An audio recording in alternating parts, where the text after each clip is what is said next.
Hello YouTube and welcome to day 2 of the 31 days of tarot challenge. I'll include a link in the description to Ethany's post on the challenge, and you can also check out the hashtag on YouTube for other tarot tubers' responses to these prompts. So the day 2 question is, what are your top 5 tarot decks of 2018, either purchased in 2018 or released? I'm going to go with purchased, which I literally just realized one of the ones I picked was a 2017. So we're going to pick a different one for that. All right, I got my 5. So we're doing it live. So I purchased most of my decks in 2018. So I got a bunch. So this was a little bit like trying to pick between your favorite children. But I chose 5 that kind of represent the span of things I've really been wanting to work with this year, and kind of some different options, different energies. I'm gonna give a strong runner-up to the Crystal Unicorn. I had to pick 5, so I didn't include it, but strong runner-up on the Crystal Unicorn. Alright, so first, this is probably the deck this is like my go-to standard deck for readings. It's not the one I use for dailies. I'll talk about that in a later prompt in the challenge, but if I just need a deck, then it's the Numinous. It's all the way. It's the Numinous. The colors are amazing. The suits really resonate with me. The artwork is great, although the sun is not our friend right now. I love that the creator is a non-binary trans person, and the representation in this deck is really amazing. And it just super speaks to me. I do have a full review of the deck on this channel, so I won't go too into it. The next one, another super queer deck, and one that is unfortunately out of print, but I managed to just randomly find a copy in a store in New Orleans, is the Tarot of the Silicon Dawn. Again, a very colorful deck, although it is a darker energy. Do I just have all the Fools? I totally do. There's 4 Fools. So this deck is definitely one with like a lot of adjustments, a lot of extra cards. It is a deck that you really need to learn to read as itself and not just as tarot.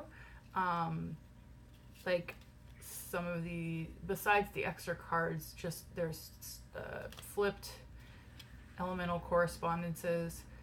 I had a really hard time when I started, but then when I went through the guidebook and learned to read this deck as itself, it's really amazing. I think it's a great deck for shadow work. It's a great deck. You need to be in a place where you're ready for your tarot deck to be really straight with you. But if you were there, then I think this is fantastic. You can get your hands on it. It's a very queer, kind of sci-fi, futuristic, tech-themed deck. So then, the next one would be the Mystic Mondays. I recently heard that apparently there is like some controversy, or people don't like this deck, I think because of the quality of the cards. I've been okay with it. I haven't noticed issues with the cards. Maybe I just got real lucky with mine, but again, you notice the theme, really colorful cards. They're fairly minimalist though, and straightforward and kind of pip decky. But I have found that with the readings I've done with them, they've just been really on point, really good for like major energies. All right, come on. There we go. I used this for the Wild Soul Tarot Challenge on Instagram this year, which was really a good thing for me. And I just find this is a good like go-to deck if I'm kind of asking some bigger questions. It works well for me. Alright, so now in contrast to my first 3 colorful decks, I have been working a lot, especially late in the year, as we're in this kind of void period of the year. I'm actually cheating. I'm recording this in December. So working with those energies, working with a lot of lunar energy and darkness energy. So the first one that I started working with, the Dark Days Tarot. Again, this is glossy, so the camera might not pick it up super well.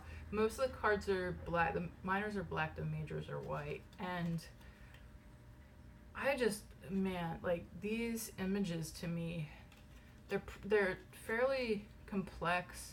They're super evocative. This is really a deck that when I read with it, it's starting to teach me how to read with the visual imagery rather than just reading with my understanding of the card's meaning, if that makes sense.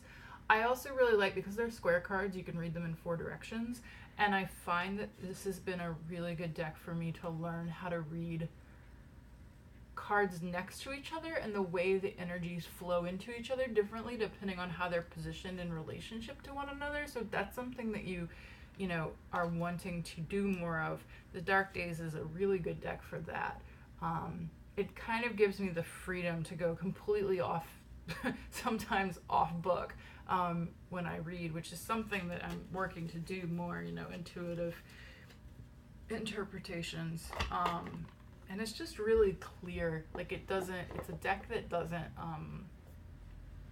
confuse me, or it often just, I'm like, okay, yeah, I get what you're saying there. So based on that, I had been looking for a while at this deck, the Wanderer's Tarot, and because I've been doing so well with the Dark Days, I was like, I want to get another black and white deck.